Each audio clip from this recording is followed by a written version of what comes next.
So as part of trying to understand the whole gear change assembly and trying to improve the gear change, taken the gearbox apart, and these are the selector rods.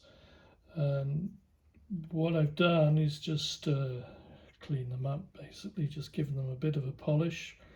They were a little bit grubby, and I think whatever you can do to improve the surface finish on them will actually help the process of changing gear. Sometimes the gearbox just felt as though it would just lock, as though something was jamming, and what you probably can't see on the vid is that the actual detemp balls have a few flats on them, and I think sometimes that will have limited the response of the gear change in the way it sort of works, and probably not quite as slick as it should be sometimes, in that if that flat is in the wrong orientation, then it can sort of lock out, if you like, the gear change.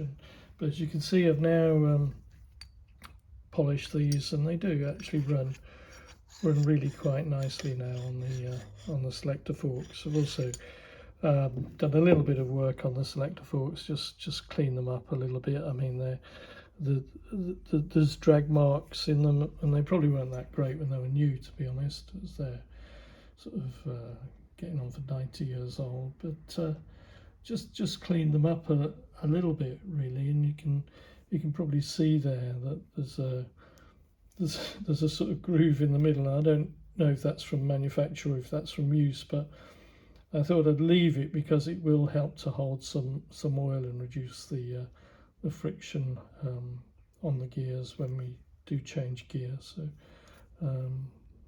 but I think overall they're in pretty good condition, so I'm not overly worried about them, really. So hopefully we get that back together and have a nice slick gear change.